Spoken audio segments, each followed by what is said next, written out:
जय हिंद। चलते हैं अपने टॉपिक पंचवर्षीय योजना पर। आज देखेंगे हम लोग तृतीय पंचवर्षीय योजना। इसमें क्या क्या काम हुई, कौन से मॉडल पर आधारित थी और उसके कार्यों के बारे में। तो सबसे पहले देखते हैं जो तीसरी पंचवर्षीय योजना थी वो जॉन सैंडी और एस चक्रवर्ती के मॉडल पर आधारित थी। इसका कार्यकाल 1961 से लेकर के 1966 तक रहा। इस दौरान कृषि और उद्योग दोनों को बढ़ावा दिया गया। कृषि में भारत को आत्मनिर्भर बनाने तथा उद्योग निर्माण की बेसिक जरूरतों को पूरा करने के लिए कृषि को बढ़ावा दिया गया। वहीं उद्योगों में हमारे देश में अधिक औद्योगिकरण करने के लिए मशीनरी, रसायन इत्यादि उत्पादों को भी बढ़ावा दिया गया। इसके बाद देखते हैं रोजगार। इसमें अधिक से अधिक रोजगार सृजन करने पर भी ध्यान दिया गया। यह योजना अभी तक जितने भी योजनाएं चली भारत में उसमें सबसे असफल योजना रही है और इसके असफल होने के प्रमुख 3 कारण हैं, उनकी चर्चा करेंगे अभी हम।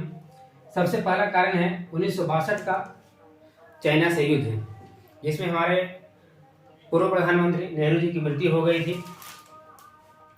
उसके बाद है 1965 का पाकिस्तान से युद्ध, जिसमें भी हमें आर्थिक क्षति कुछ न कुछ तो हुई, क्योंकि युद्ध में सभी को क्षति होती है, हमें भी हुई।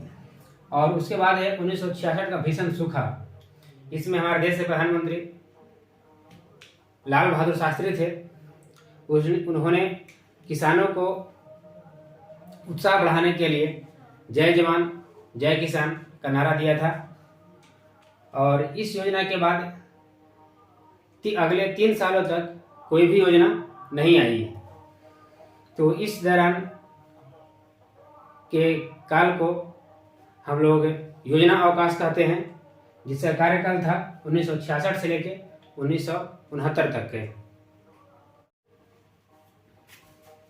तीसरी पंचवर्षीय योजना बुरी तरह से असफल होने के बाद भारतीय अर्थव्यवस्था बिल्कुल चरमरा गई थी, जिसके चलते चौथी पंचवर्षीय योजना आने में कुछ विलंब हुई, क्योंकि भारत सरकार के पास अब कोई पंचवर्षीय योजना लाने के लिए पर्याप्त पैसे नहीं थे। इसलिए सरकार ने 1-1 साल की योजना लाने प्रारंभ कर दिया।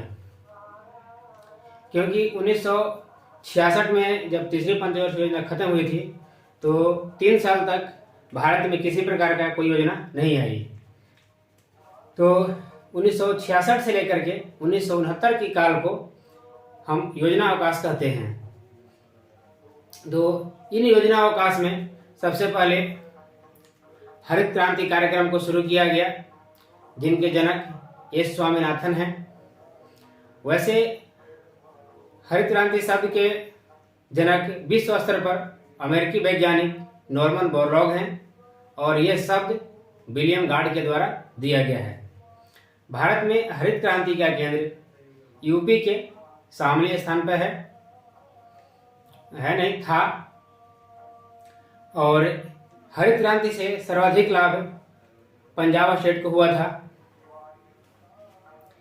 हरित क्रांति में किसानों को हाई यील्ड वैरायटी, उन्नत बीज, मोटे अनाज उगाने इत्यादि को लेकर के प्रोत्साहित किया गया, उनको जागरूक किया गया।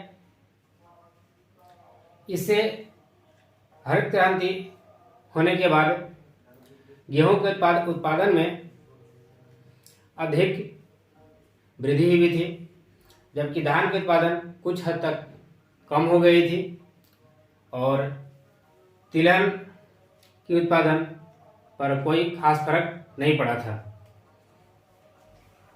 ये थी योजना अवकाश की कुछ मुख्य तथ्य।